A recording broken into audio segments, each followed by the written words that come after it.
Well, thank you. How are you? Hi, everybody. You ready for some Wall Street on trial excitement? Because I got the gavel, and I'm either pounding chicken or this court now comes to order. That's right.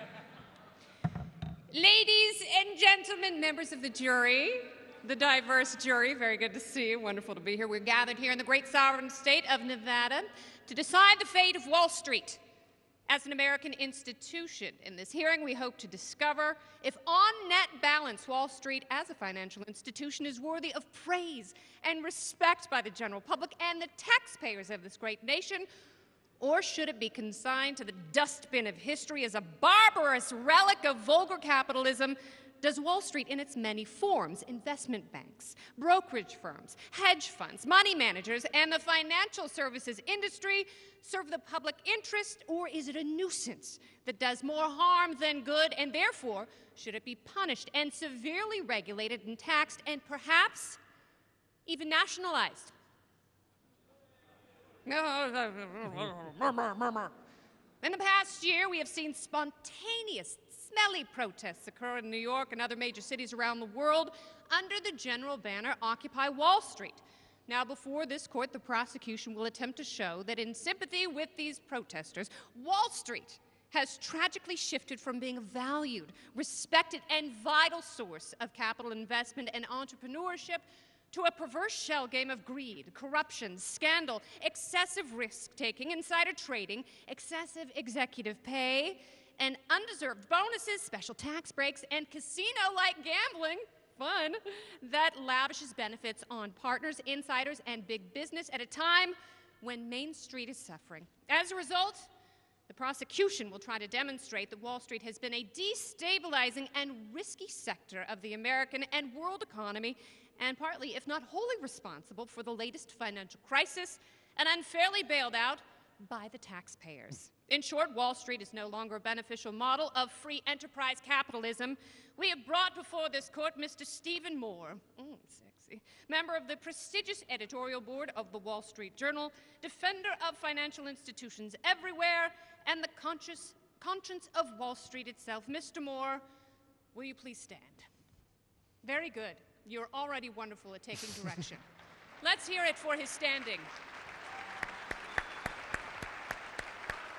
You, as a representative of the financial services industry and Wall Street in general, have been accused of greed, corruption, excessive compensation, social inequality, unnecessary risk-taking, not paying your fair share of taxes, and causing the financial crisis of 2008. How do you and your supporters plead?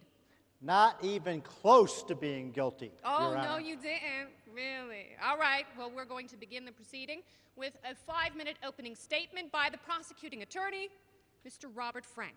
Mr. Robert H. Frank is the Henrietta Johnson Lewis Hyperlink Wiki Professor / Cornell University, the Winner-Take-All Society, best of the Darwin Economy. He's also the co-author of the Ben Bernanke popular textbook, The Principles of Economics. He earned his PhD from UC Berkeley.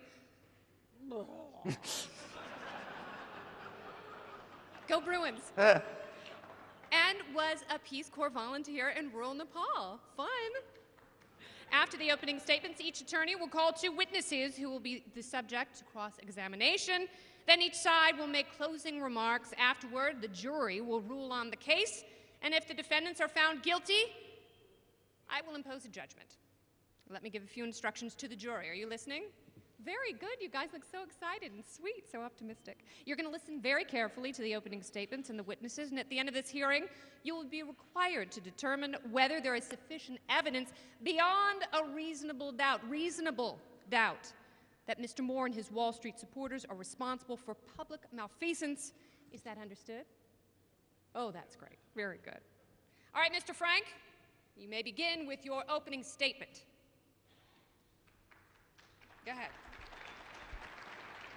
Thank you very much, Judge Kennedy. It's an honor to be able to present the case before this distinguished group, and I want to say that we have a very mixed bag of opinions on our side of the issue. I am a registered Democrat. My 2 principal witnesses are registered Republicans. We come at this case in a way that you might not have anticipated from our affiliations. You will hear John Mackey decry greed and malfeasance among Wall Street executives. As somebody coming from the political right, you might have more likely expected a message like that to come from Mr. Combs on the Fox network. Go Fox. I will try to guide the case towards what I regard as the core issue, which is that Wall Street may have committed malfeasance and be guilty of greed, but those are things we expect, after all, from enterprise. The invisible hand theory does not require that executives be altruistic or public-spirited. They're in it to make money, and the whole theory is predicated on the notion, and this is the theory that animates all of your faith and enthusiasm for free markets, that under certain conditions we will get very good results for society as a whole from letting markets do what they do. Adam Smith, however, didn't believe that markets give you good results no matter what. Anybody who doubts that need only go to Somalia and watch truly free markets in action. Smith argued that markets worked well when certain preconditions were met. There were certain institutional preconditions that had to be met. There were traits of character that were expected in the main participants of markets. When those were met, when we had the right institutional framework of property rights, laws, and regulations, and the right people in the positions, we could expect, in many cases, very good results from people seeking their own ends in the marketplace. It's not from the butcher or the baker or the candlestick maker or anyone else, he wrote, that we look for our dinner. I guess we wouldn't look for our dinner from the candlestick maker in any event. Maybe you got a fetish, no judgments. But we look to them for our dinner because it will serve their interest to provide it. So it may be correct to observe that Wall Street is greedy, but that's almost beside the point. We expect that in executives. The real flaw in the Wall Street industry has to do with the laws that shape their behavior. Those laws push them to act in ways that our side will argue have made Wall Street an unambiguous albatross around the neck of the nation's economy. It wasn't always believed to be so. Alan Greenspan, who's familiar to members of this audience and who was a very enthusiastic supporter of financial deregulation, said in 2005, increasingly complex financial instruments have contributed to the development of a far more flexible, efficient, and hence resilient financial system than the one that existed just a quarter century ago. When he spoke those words, there wasn't clear evidence to the contrary, although many people suspected that he was wrong about that point. Since then, of course, we've seen the financial industry blow up in our faces, and many more people are receptive to the notion that the rules that govern the financial services industry weren't optimally crafted for the problems at hand.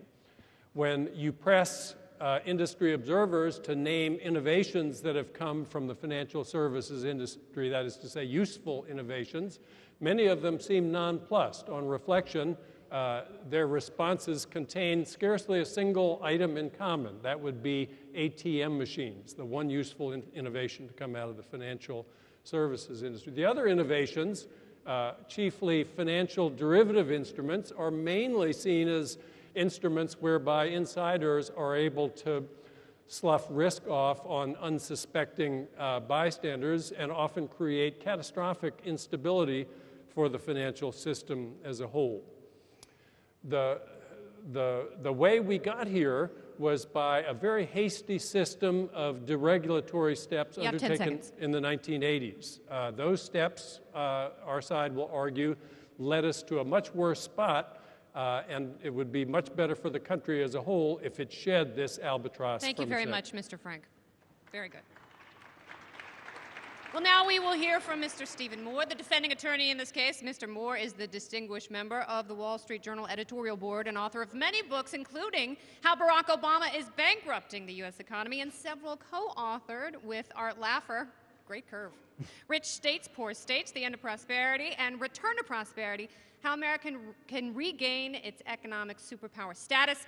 He received his MA from George Mason University. He is a strong advocate of the flat tax, Social Security privatization, and free trade. He is considered one of the premier supply